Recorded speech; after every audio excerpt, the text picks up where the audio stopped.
Chosen one, you weren't born with a spotlight. You were forged in the shadows. You listened while others spoke, waited while others rushed, held your truth in silence while the world celebrated noise.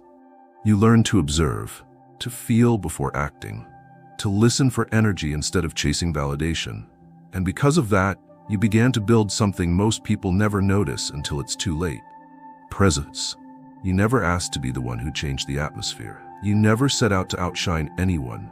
You simply followed the quiet rhythm within you until it became louder than all the applause you used to chase.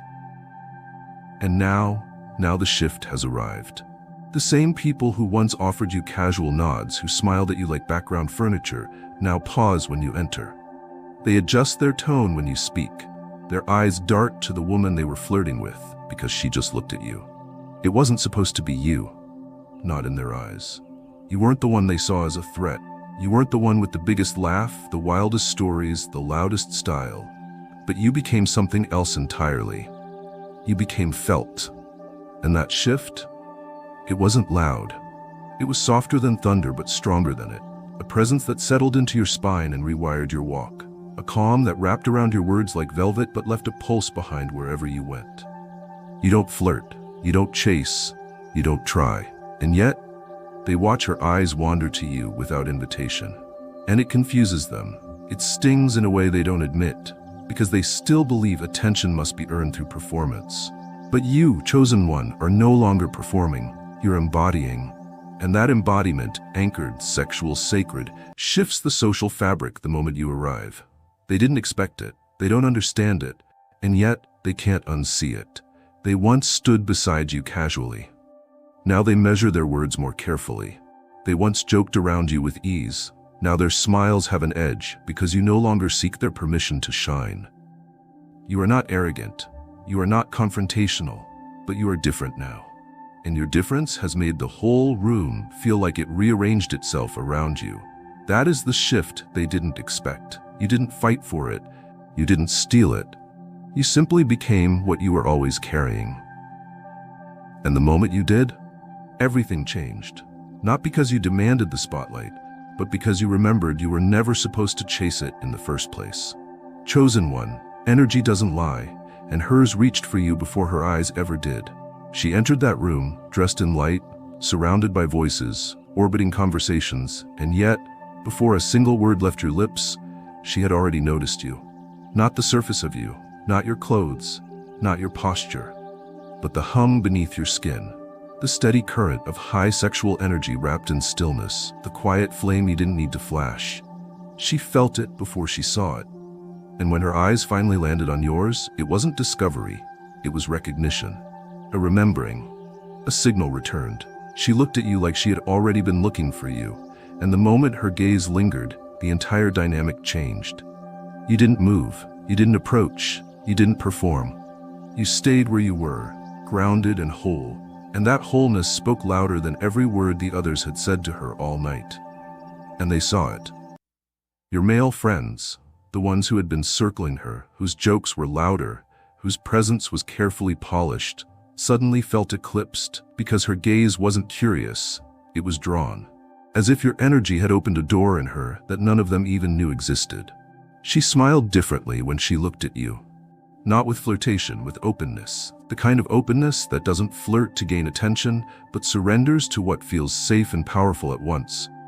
And they noticed. They smiled, they chuckled, they brushed it off. But their bodies tightened. Because men know.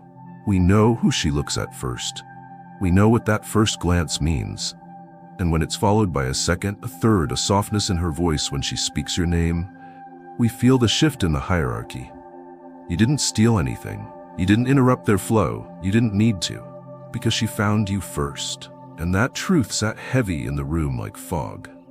The ones who taught you how to chase, how to talk, how to impress, suddenly felt powerless. Because you didn't use any of their methods. You used presence, and she responded to it instinctively. She didn't need to understand why. She just knew that you felt different. And the attention that followed wasn't a reaction, it was an offering. Not because you reached for her, but because you had already become the kind of man who makes women feel safe enough to reach back. That's what they saw. That's what unsettled them. Because while they were busy trying to be seen, you had become the thing she couldn't stop looking at.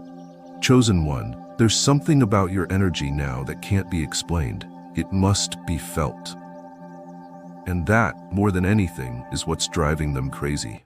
Your male friends stand next to you, say the same words, wear similar clothes, carry themselves in ways they were taught to, but none of it lands the way yours does. Because while they work on the outside, you've shifted from the inside. And no amount of mimicry can fake what is embodied. You don't chase women. You don't shrink in their presence. You don't wear your desire like a weapon or a weakness.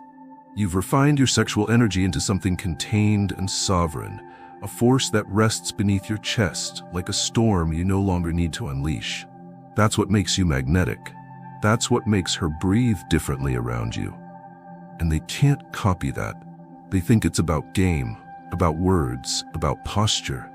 But it's not. It's about the frequency you've stepped into.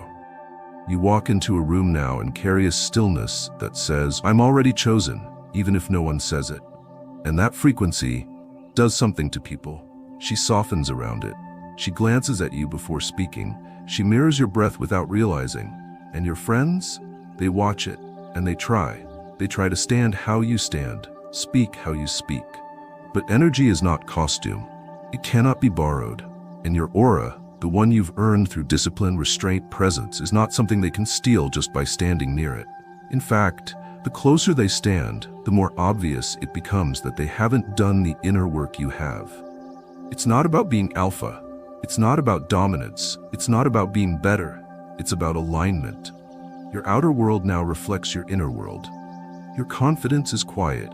Your desire is pure. Your masculinity is anchored in self-awareness, not ego. And that chosen one creates an aura they cannot imitate. They look at you and see something they want but can't describe. They think it's luck. They call it charisma. They say you're on a streak. But what they're really saying is, you've become something we weren't prepared for. Because when a man refines his energy, when he no longer leaks it through insecurity, neediness, or desperation, he becomes the storm they never saw coming. And no matter how much they try to copy your surface, they cannot copy the frequency of a man who knows exactly who he is. Chosen one, there's a power in being seen without asking to be. A rare, undeniable current that flows from a man who no longer needs to prove anything, especially to those who once shaped his identity. And now that current runs through you. You don't ask for validation anymore, not from women, not from your friends, not from a world that once demanded you perform to be accepted. You simply exist in your fullness. And because you no longer need approval, you receive it everywhere you go. You walk into the room and the tension shifts. Not because you carry ego, but because you carry certainty. And certainty is rare. Certainty is disruptive. Certainty is the thing they don't know how to respond to, because it reflects everything they're still unsure about in themselves. You're not aggressive with your energy.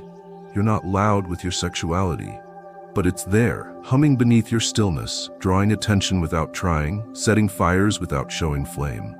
And women feel it. They're drawn not to your image, but to your unbothered wholeness. Your male friends see it. They feel it, and it stings. Because while they're still trading attention for performance, you're receiving it by doing less, by being more, by needing nothing. They still crack jokes, still reach, still dance between personas to earn a moment of closeness. While you simply breathe, and the world opens toward you. They call you lucky. But you're not. You're clear. And clarity is attractive in a way that need never can be. They pretend not to see how she looks at you, how her voice changes around you, how she listens when you speak, even when you say almost nothing. But they see it. And what makes it harder is you're not even trying. You've stopped asking to be chosen, and now you are. Everywhere you go, without permission, without tactics, without compromise. You walk as one who already has what they still seek outside themselves. And because of that, you have become the one they both admire and quietly envy. You've unlocked the rarest form of power, being recognized without needing recognition. And that, chosen one, is the kind of power that rewrites the entire room. Chosen one, envy does not always roar. Sometimes it claps, sometimes it grins, sometimes it walks beside you, shoulder to shoulder, pretending not to see what it aches to become. The deepest kind of jealousy is not loud. It is subtle, quiet, polite.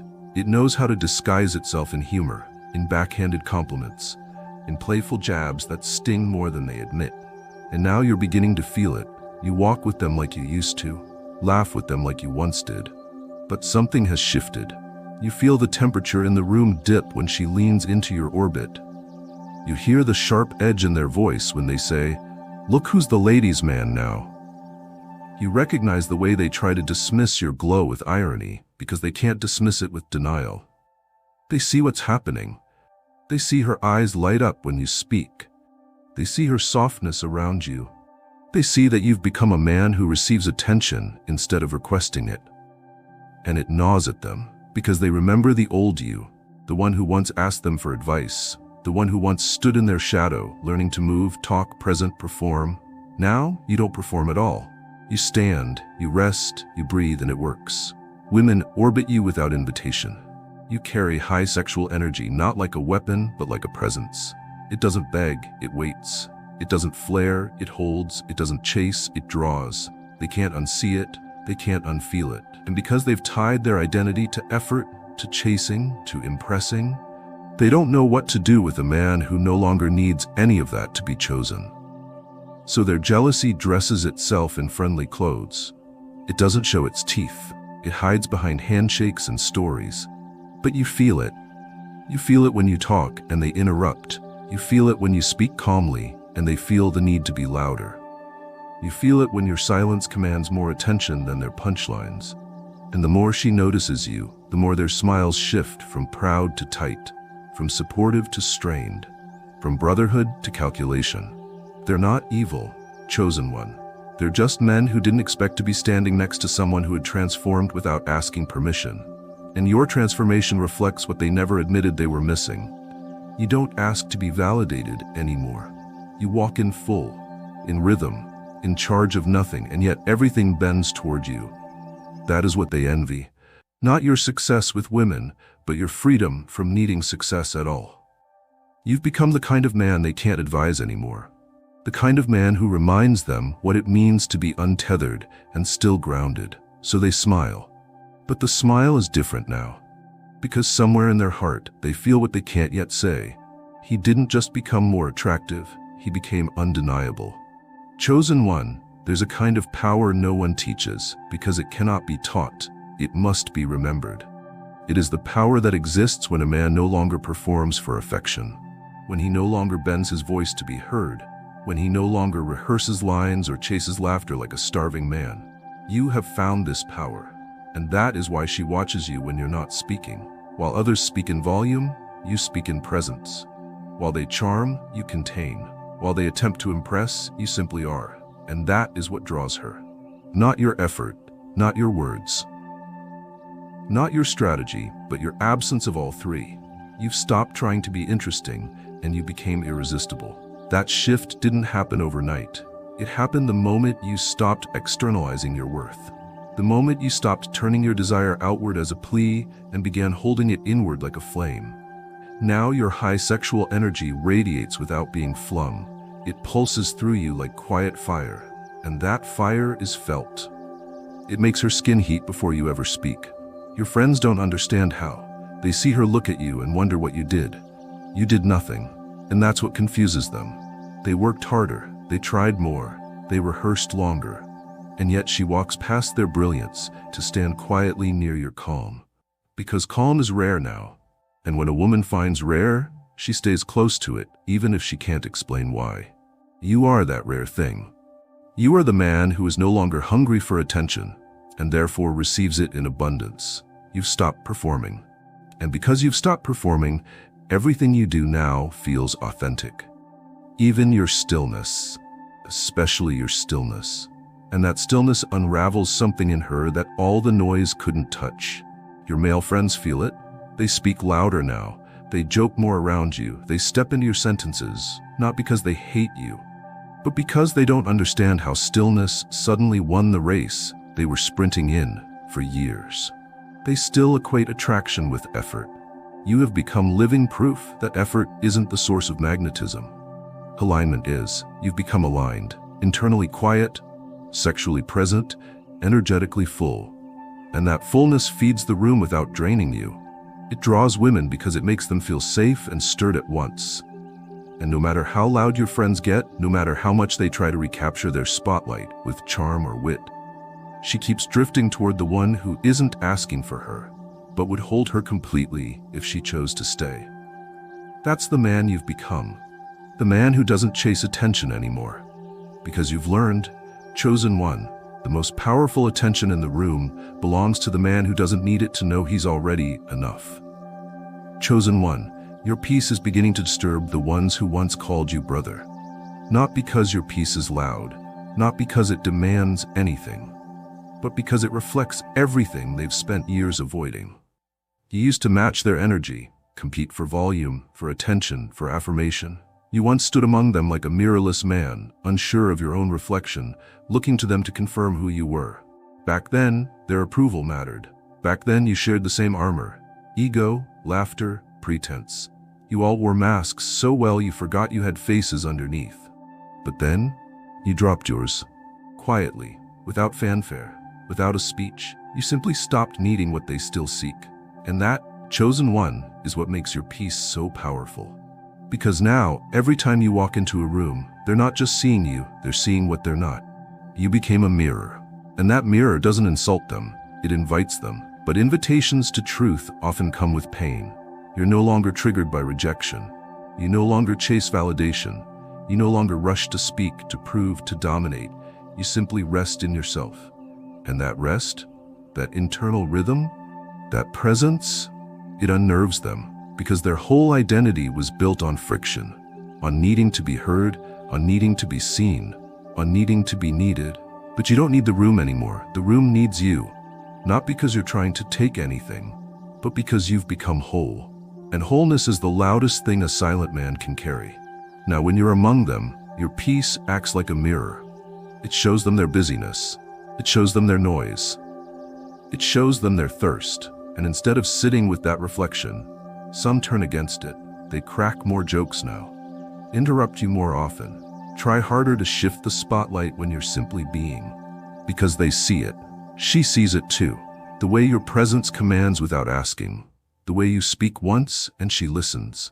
The way you don't ask for her gaze, yet receive it. You've made peace with yourself, and in doing so, you've become the one thing most men fear and crave at the same time. A man who no longer needs the world to confirm his value. And the moment you reached that state, you became the mirror they both admire and avoid. Because you don't try to fix them. You don't try to change them. You simply reflect. And your reflection says, there is more. More than noise. More than pursuit. More than ego. And for those who aren't ready, that truth is too loud to bear. So they'll flinch. They'll distance. They'll jab. But not because you've done anything wrong. It's because you've become everything they told themselves didn't exist. You've become peace. And peace always shakes what was built on insecurity. Chosen one, they've started asking questions they don't know how to finish. How do you do it? What changed? What's your secret? They ask with laughter in their tone, but there's tension behind their eyes. Because they want what you have, but they don't want to let go of what's keeping them from it. They want the presence. They want the attention. They want the energy you carry now, the grounded masculine charge that speaks before your mouth does. But here's the truth. No one can teach what you now embody.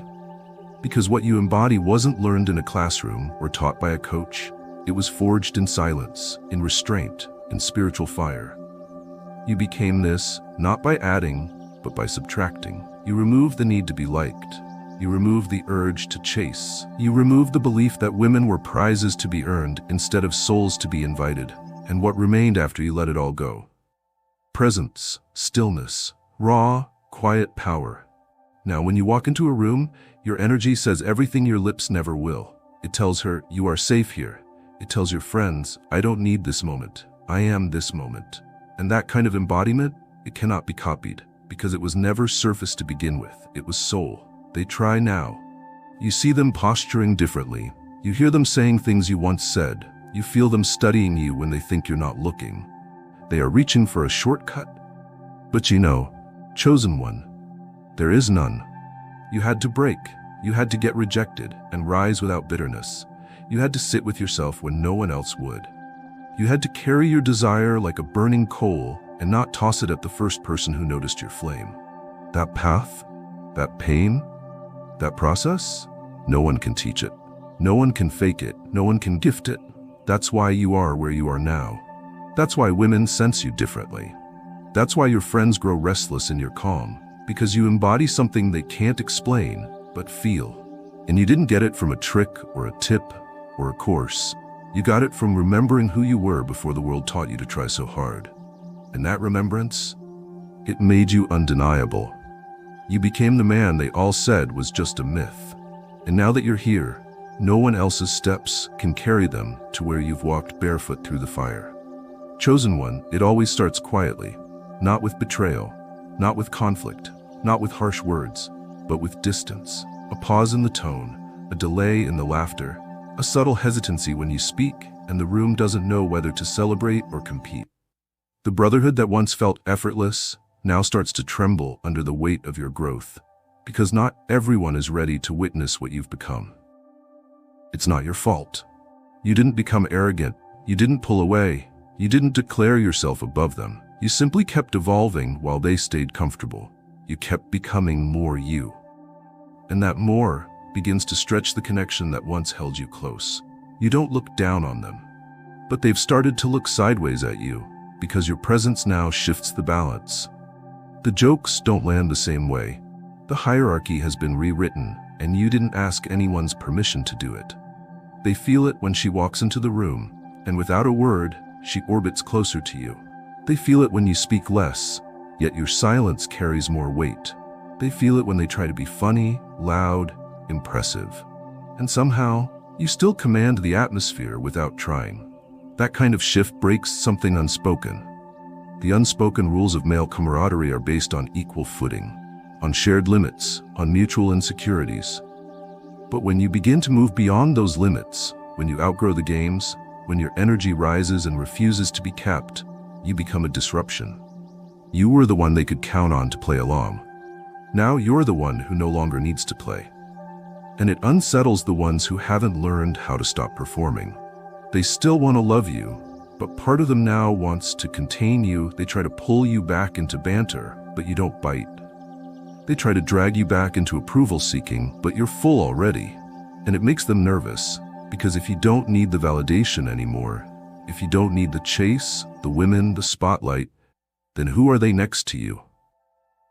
Not enemies, but not brothers in the same way either. You still love them, you still honor them, but you can't shrink yourself just to keep them close. Your energy is moving forward. Theirs is trying to hold the past in place. And the bond begins to fray. Not from malice, but from misalignment. They won't always say it, but some part of them now sees you not just as a friend, but as a reminder of what they could be if they let go of the false self they've worked so hard to protect. And until they're ready, they'll stand beside you while secretly wishing you would dim again, just enough to make things familiar. But you won't. Because you've outgrown the illusion that closeness means matching limitations. And true brotherhood, chosen one, cannot exist where one man must shrink for another to feel secure. You're no longer part of the circle built on sameness. You are now the man who stands in his own gravity and lets others choose whether to rise or retreat. Chosen one, there are men who leave rooms quietly, and there are men who leave marks. You are no longer forgettable, not to women, not to the world, not to the men who once thought of you as the background. Your energy now lingers, your silence echoes, your presence imprints itself into spaces long after your footsteps fade. This wasn't always true. There was a time when you blended in, when you hoped they'd remember your name, when you crafted your words carefully to be noticed, when your posture bent slightly under the weight of unspoken doubt. But not anymore. Now, when you walk away from a moment, a conversation, a gaze, they feel the absence. Not because you spoke loudly, but because you stood fully. You've stopped needing to be remembered. And that is why you are. Your high sexual energy doesn't scream anymore. It hums, low and steady, like thunder still waiting in the clouds. It rolls through the floorboards. It lives in the breath of the woman who watched you walk away and couldn't stop wondering why she felt something ancient in your calm. You are becoming legend, not because of what you do, but because of how you now exist. You live unapologetically in yourself, and in doing so, you give others no choice but to feel the gap you leave behind when you're gone. Even your male friends, the ones who now sit in your silence and fidget, who remember what it felt like before your energy changed, who measure themselves next to you and realize something they cannot unlearn, that you are no longer one of them. You are now one of a kind. You've crossed over into the frequency of men who no longer compete because there is no equal. Not in looks, not in words, in energy. And energy leaves footprints the body never sees. You're not flashy, you're not loud, you're not in their face, but you're in their memory. You've become the story they tell in private, the one she brings up in conversation, trying to explain without knowing how, the one he tries to imitate but can't name, the one who did less but changed more. You are unforgettable now, because you are finally living from the inside out. And when a man begins to live that way, the world will never see him the same again. Chosen one, by now you've realized that your high sexual energy is not a random gift, nor is it simply for your enjoyment. It's not meant to be misunderstood as lustful or reduced to mere attraction. It is a living force inside you, fierce, sacred, and spiritual. It's what makes you magnetic. It's what makes people pause when you speak. It's what creates connection without words, but with such a powerful force burning in your soul. The question is no longer, why do I have this? The question now becomes, how will I channel it? Because raw energy is dangerous. Even divinely appointed energy, if left ungoverned, can wreak havoc. It's like a river that overflows its banks, not because it's evil, but because it was never given direction. And that's where many powerful souls fall, not because they weren't gifted, but because they never learned how to govern what God gave them. They let energy lead them instead of learning how to lead it. You must now take authority over your energy, not to suppress it, but to shape it. This means walking through life with a level of awareness that separates you from the masses. You cannot afford to live on autopilot. Your tone, your eyes, your proximity, your touch, everything about you speaks. And when your energy is misaligned, it can confuse the very people you were sent to bless. That's why wisdom is no longer optional for you. It's your guardrail. It's your clarity in a world of confusion. Channeling your energy starts first in your thoughts. Your mental space is the throne from which your energy takes its orders. What you think about, fantasize about, fixate on. These are the blueprints your energy follows.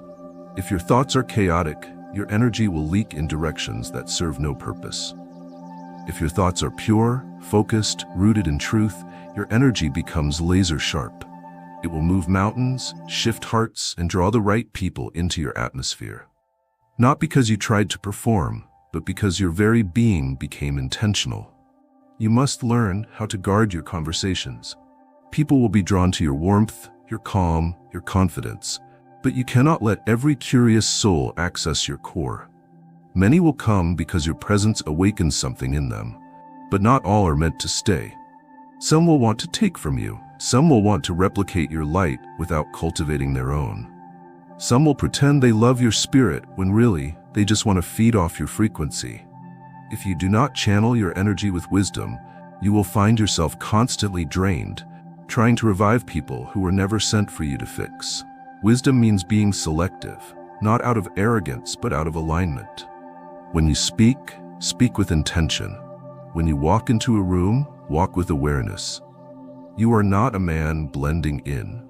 You are a presence. You are a signal from heaven. And when you fully understand what you carry, you will stop trying to prove anything. You will stop over-explaining. You will stop justifying your shine. You will start governing. Your energy is not just for attraction. It's for building. It's for healing. It's for elevating conversations. It's for protecting spaces. It's for making others feel seen, not for making yourself feel validated. And when you channel it correctly, people will walk away from your presence and whisper to themselves, there was something holy about that moment. You are not like others, chosen one. You were never meant to use your energy casually. The reason it was so fiercely attacked, so deeply misunderstood, and so persistently suppressed is because it was never meant to be wasted. You are a carrier of a rare frequency, and with it comes rare responsibility. So walk with wisdom now. Not to appear perfect, but to move in purpose. Learn when to speak and when to be silent. Learn when to approach and when to remain still. Let your energy become the language of your integrity, your restraint, your discipline. Let it be felt not as recklessness, but as reverence. Because when you truly channel your energy with wisdom, your life stops being a stage and starts becoming a sanctuary.